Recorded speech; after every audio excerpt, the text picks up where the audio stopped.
Boa tarde, meu nome é Eliane Junqueira, sou professora da PUC do Rio de Janeiro e tenho trabalhado no campo da Sociologia do Direito, né, desde o término da minha graduação.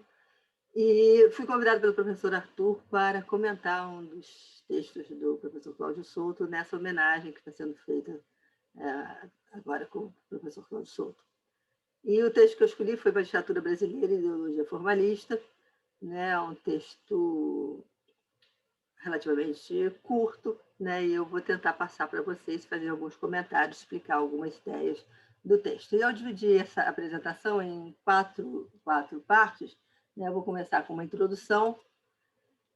Nessa introdução, essa introdução é dividida em duas partes. Né? Na primeira parte da introdução, que seria essa introdução que eu preparei, eu pergunto qual seria o contexto histórico acadêmico do artigo. Né? Quando o artigo foi escrito, né, e por que o artigo foi escrito naquele momento, né? Que tipo de questões estavam, né, pressionando o professor Cláudio Souto para tentar dar uma resposta, né, buscar uma resposta. Então, dentro desse contexto histórico, primeiro eu observo que o artigo não é datado, tá? Não tem uma data no artigo, mas existe, tem uma, a gente pode perceber mais ou menos quando ele foi escrito, porque o próprio professor Cláudio Souto menciona, em determinado momento, a recente Constituição do Brasil de 5 de outubro de 88. Então, o artigo foi escrito depois da Constituição de 88, provavelmente no final da década de 80, início dos anos 90, não sei exatamente quando, tá? Mas dentro daquele movimento de democratização jurídico-política que nós estávamos vivendo naquele período. Depois, o artigo escrito nesse momento, né, é um artigo que, de alguma forma, conhece, né, e o professor Cláudio Souto transparece isso, né, conhece o movimento do uso alternativo do direito, que cresceu a partir da metade, metade da década de 80 no Brasil, né, com a influência que nos chegou aqui do movimento dos magistrados franceses e italianos. Né? Nós recepcionamos algumas ideias, né, que nos vieram da França e da Itália, principalmente os juízes do Rio Grande do Sul recepcionaram essas ideias e se construiu, então, né, esse movimento do uso alternativo do direito, que propunha o quê? Se propunha a utilização do direito, né, do direito positivo existente no Brasil, mas a partir de uma outra ótica, de uma outra perspectiva, de uma outra interpretação. Né? E os nomes do Hamilton Bueno de Carvalho, do Lédio Rosa de Andrade, normalmente se identificam, né, com esse movimento do uso alternativo do direito. E, mais precisamente, aqui eu até utilizei um texto do Lédio Rosa de Andrade sobre o que é o direito alternativo, né? Quais eram alguns pontos, né? Não vou me aprofundar, mas quais eram alguns pontos importantes, né, do movimento dos alternativos do direito? Primeiro, esse movimento questiona a neutralidade da magistratura. Né? Historicamente, os juízes foram levados a acreditar que são imparciais e são neutros, né? Que eles decidem, a lei é imparcial e é neutra, então eles decidem a partir da lei e eles são neutros, né? Não decidem nem a favor de classe A, nem a favor de classe B, mas a favor em função da lei. Né? Isso daí cria uma ideia, né, o ponto B do formalismo jurídico, nós estamos decidindo formalmente em cima do que a lei nos diz, e também cria a ideia de que o direito consegue, que a lei consegue resolver todas as situações sociais, o que absolutamente não é verdade, né? A realidade é muito mais dinâmica do que a lei, então existem várias situações sociais que não, né, não são resolvíveis a partir, né, do que a lei nos oferece em determinado momento. Então, os alternativos do direito, entre outras questões, né, ele questiona, critica a ideia da neutralidade, formalismo jurídico e completude do ordenamento jurídico. Nesse mesmo momento, quer dizer, ainda dentro desse contexto, né, um contexto histórico e acadêmico, né, nessa parte do contexto acadêmico, o professor Cláudio Souto, nos fala que no final dos anos 80 conhecem já um desenvolvimento bastante grande da sociologia do direito. Quando ele fala um crescimento bastante significativo da sociologia do direito, ele está pensando em duas áreas. Ele está pensando tanto na área do ensino da sociologia do direito, e aí ele lembra que a primeira disciplina de sociologia do direito foi introduzida na Universidade Federal de Pernambuco em 1963, mas a partir daí outras faculdades de Direito passaram a adotar essa disciplina como uma disciplina obrigatória, né? Ainda que naquele momento não fosse uma disciplina obrigatória pelos instrumentos normativos do Ministério da Educação, né? Mas havia um crescimento, né, da disciplina nas faculdades, ou seja, as pessoas já estavam passando, né, os estudantes de Direito, futuros bacharéis, já estavam passando por uma formação que, não todas, mas em algumas, que recebia, né, conhecimento da sociologia do direito, isso daí é importante na argumentação dele. E uma outra área de crescimento da sociologia do direito é a própria pesquisa da sociologia do direito. E aí, lembrando também que o final dos anos 80 significa que nós tivemos nos anos 80, foi a grande década do Grupo Direito e Sociedade na ANPOC, a Associação Nacional de Pesquisa e Pós-Graduação em Ciências Sociais, né? Foi um grupo criado no início dos anos 80 pelo professor Joaquim Falcão, né? E as pesquisas de direito assim estavam, né, crescendo muito, né? Era o grupo mais ativo, mais participante, o maior grupo da ANPOC naquele momento, nos anos 70, né? A produção era bastante significativa, então a pesquisa sobre o direito estava em crescimento. E aí o professor Cláudio Souto nos disse, duas perspectivas são importantes nessas pesquisas sociojurídicas. Primeiro, uma perspectiva a partir do Ehrlich, né, que nos traz introduz no início do século XX o conceito de direito vivo, um conceito de direito vivo, né, para fazer uma oposição entre o direito que efetivamente tem uma eficácia, né, em contraposição àquele direito que está só apenas na lei, né, e que é uma ideia que depois é retomada pelo movimento norte-americano Law in Action em oposição ao Law in Books nos anos 60.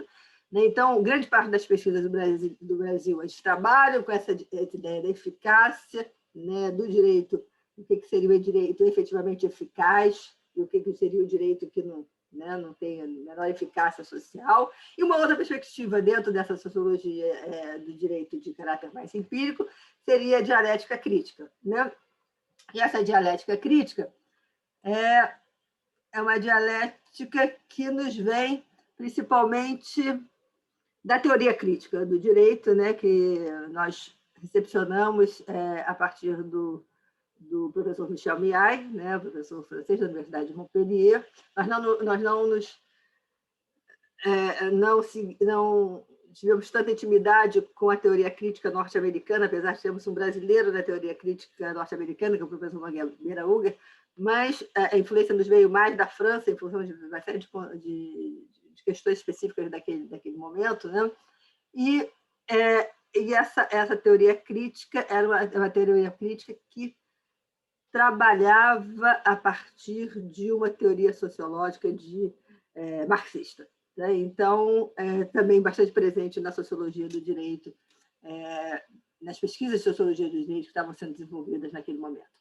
Bem, então, o primeiro ponto, né, voltando aqui, o primeiro ponto dessa introdução é o contexto histórico acadêmico, que eu acho que eu já dei conta, e o segundo ponto, então, são os diálogos. Né? O professor Cláudio Souto está conversando com quem? Quer dizer, ele está conversando com o movimento dos alternativos do direito, sim, está com o pessoal da dialética crítica, e ele nos mostra, durante o texto, que ele, né, ele conhece, né, vários autores da sociologia, muitos autores, né, tanto autores nacionais quanto autores de fora do país, né, o Friedman Luma, o Renato Treves, quer dizer, grandes nomes da sociologia do direito, né, o Eduardo Faria, grandes nomes da sociologia do direito estão presentes nesse artigo do professor Cláudio Souto. Quer dizer, ele está acompanhando todo o debate, né, que está acontecendo nacionalmente ou fora do país sobre as perspectivas da sociologia do direito. Bem, então agora vamos passar para o segundo ponto dessa apresentação, que seria a argumentação. Né? Qual é o ponto que o professor Cláudio Souto defende nesse artigo? Então a gente começa o seguinte: é um artigo que está preocupado, né? A preocupação do professor Cláudio Souto é questionar que tipo de educação jurídica os juízes brasileiros recebem. Como se dá a formação do magistrado brasileiro. Então, olha só, A formação do magistrado brasileiro, né? Tudo bem, alguns magistrados brasileiros, ele menciona isso, mais jovens já estão até recebendo, né, tendo aulas de sociologia do direito nas suas faculdades. Mas a grande maioria, né, se formou numa escola absolutamente tradicional, numa faculdade de direito absolutamente tradicional. Essa faculdade absolutamente tradicional, formalista, né, vai ser uma faculdade o quê? Que vai passar para o aluno, que vai ser o futuro juiz, a ideia da imparcialidade, a ideia da neutralidade, a ideia do formalismo, né? E é isso, essa bagagem que vai estar presente no juiz que vai decidir. Né? Na hora da decisão, ele vai trazer essa bagagem, né? Do formalismo, da imparcialidade, né? Que recebeu da Faculdade de Direito. Então, o professor Cláudio Couto está questionando isso. Né? Essa formação, como é que a gente pode repensar essa formação do magistrado brasileiro?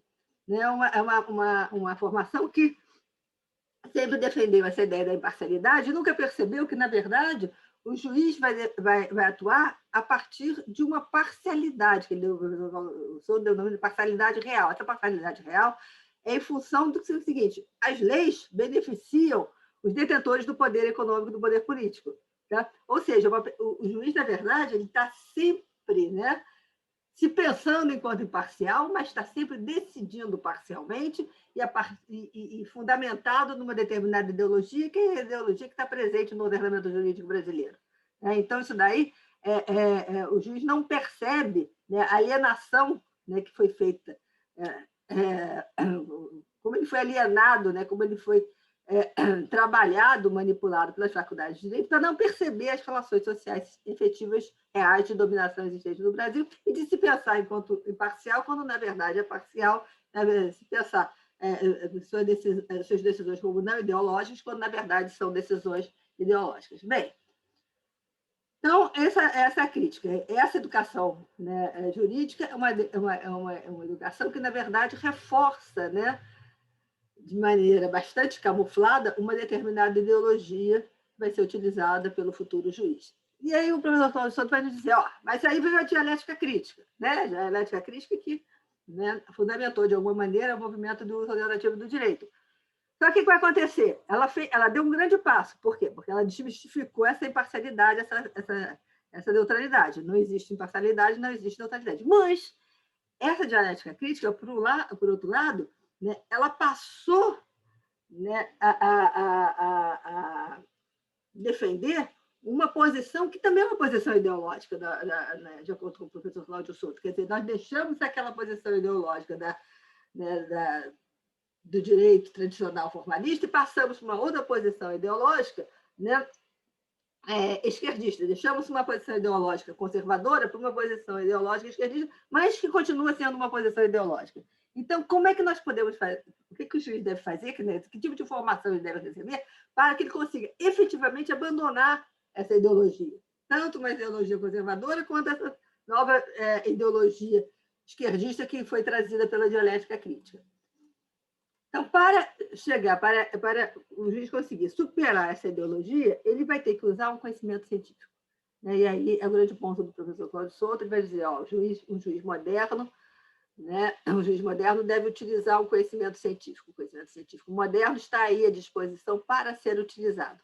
Né? A busca por uma maior objetividade científica pressupõe utilizar esse conhecimento e, portanto, a partir desse conhecimento, você estaria abandonando essa ideologia tanto conservadora quanto uma ideologia de esquerda. Então, quanto mais o juiz estiver aberto para o conhecimento científico substantivo, menor vai ser esse subjetivismo, né, essa contaminação ideológica desse juiz.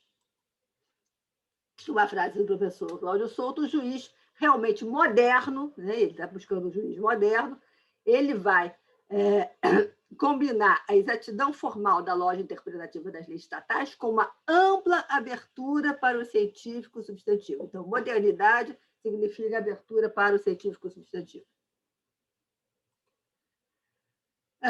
Novamente, outra frase do professor nesse texto: os legisladores e juízes que têm educação feita no sentido de conhecimento da ciência substantiva, ou seja, a Faculdade de Direito oferecer aos futuros legisladores, aos futuros juízes, esse conhecimento científico substantivo, essas faculdades vão estar oferecendo o quê? Vão estar oferecendo uma educação moderna que vai permitir exatamente, né, esse juiz moderno.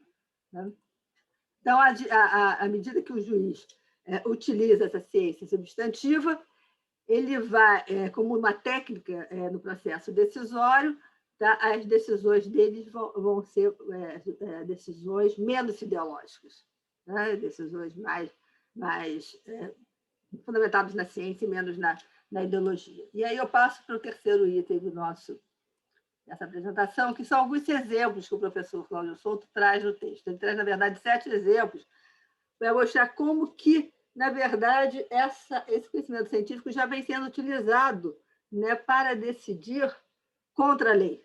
Né? Quando você trabalha apenas dentro do formalismo, você decide de acordo com a lei, né? Você, muitas vezes, você vai estar trabalhando, muitas vezes, dentro da ideologia.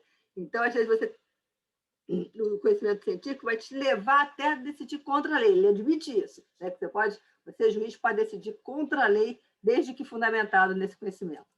Então, a primeira decisão é de 1957, bastante tempo atrás, né, em que ele traz um caso em que a pessoa cometeu um assassinato logo ao acordar, e qual o conhecimento que ele vai trazer? Aquele juiz utilizou o conhecimento da psicologia para mostrar que, quando a pessoa acorda, a pessoa não tem muita percepção da realidade, pode cometer equívocos. E o juiz acabou absolvendo aquele réu acusado do assassinato. Tá? Então, essa decisão é uma decisão contra a lei, mas foi uma decisão contra a lei fundamentada no conhecimento da psicologia, conhecimento científico da psicologia. A segunda decisão também é um conhecimento da psicologia, que de 58, que vai mostrar que o comportamento individual é diferente do comportamento em grupo. Então, é um caso de greve, que um determinado indivíduo se comporta de maneira X, e o juiz argumenta que ele se comporta de maneira X porque ele estava no grupo, né? Não necessariamente o comportamento dele seria assim. Né? Então, novamente, o conhecimento científico da psicologia embasando uma decisão do juiz que vai contra o que a legislação nos dizia naquele momento. A terceira decisão, uma súmula do Supremo Tribunal Federal, no momento que a sociedade, de fato, ainda não era reconhecida, mas o Supremo Tribunal Federal reconhece a dissolução, e agora o conhecimento já não é um conhecimento psicológico, da psicologia, mas vai ser um conhecimento sociológico, que vai nos dizer o seguinte: isso aí é um fato. Né? A sociologia vai nos mostrar que... E aí, trabalhando dentro daquele... Né, o que é a diferença entre... Né, o law in books, law in action, né? O que existe na prática? Na prática existem, né, uniões de fato, né? E essas uniões de fato, em um determinado momento, acabam, né? E o Supremo Tribunal Federal foi chamado a se pronunciar em relação àquela questão, né? Então, o conhecimento busca, né, a súmula do Supremo Tribunal Federal busca o conhecimento sociológico para embasar a decisão. A quarta decisão também é em cima do conhecimento sociológico, mas aí buscando as ideias do Gilberto Freire, né, já em 1970. Né? A quinta decisão volta de novo para a psicologia. Né? Todos esses exemplos ele usa ou o conhecimento científico da psicologia ou da sociologia, mas aí não quer dizer que não se possa utilizar outro conhecimento científico. Então, como que a mãe é necessária na relação com o filho, né? Então, buscando o que a psicologia diz a esse respeito, né? E aí o juiz decide favorecendo a relação em função desse conhecimento. Bem, e aí as duas últimas decisões são decisões em que o professor Cláudio Souto nos chama a atenção sobre o que significa utilizar o conhecimento científico ou não utilizar o conhecimento científico. Então, ele tem uma decisão de 1972, que é relativa à retomada de um imóvel pelo, né, na época, o INPS, né? E aí ele vai dizer o seguinte: vai utilizar um conhecimento sociológico para ser contra a retomada daquele imóvel, né? O imóvel tinha sido ocupado por uma pessoa sem condições, né, econômicas, então o saber sociológico nos dizia que era importante proteger aquele indivíduo. Então, isso é uma decisão tomada a partir de um determinado saber sociológico que o juiz, né, utiliza. A outra decisão, que é um caso exatamente igual, né, e é de 5 anos depois, de 1977, a decisão é tomada pela juíza com base estritamente no que diz a lei. Né? E a lei diz pela retomada do imóvel. Então, ela ordena a retomada do imóvel, independente das questões econômicas, né, da pessoa que havia ocupado aquele imóvel, isso aí não é levado em consideração, porque o que a lei diz é o que deve ser feito. Né? Então, dois critérios bastante diferentes, né? E aí ele pergunta qual critério seria mais justo, né? Mais ou menos óbvio, né? Qual critério que seria mais justo. Então, por último, a gente chega aqui nas nossas conclusões, né? As conclusões do professor Cláudio Souto, e que ele vai nos dizer o seguinte: existem dois tipos de legitimidade, né? E é muito em cima desses dois últimos exemplos que ele nos trouxe. Uma legitimidade fundada no real social, né? Que é embasada nesse conhecimento, e a outra que é a legitimidade apenas fundamentada na lei, né? Que foi aquela que que ordenou a retomada do imóvel. Né? E qual dessas duas legitimidades é mais importante? Então, também, mais uma vez, a resposta é mais ou menos óbvia. Nesse sentido, ele faz uma diferença no término do artigo entre o que seria aplicar a lei e aplicar o direito. Não é a mesma coisa. Aplicar a lei e aplicar o direito não é a mesma coisa. Aplicar a lei significa aplicar, né, aquelas normas que protegem o poder econômico, o poder político. Ponto. Aplicar o direito é diferente. Aplicar o direito significa você utilizar o conhecimento científico empírico, utilizar o conhecimento da realidade, utilizar o conhecimento sobre o que é o dever ser do homem normal para assim decidir. O direito e a lei não se confundem. Tá? Quem vai estar mais próximo do justo vai ser aplicar o direito. Aplicando o direito, você está mais próximo do justo.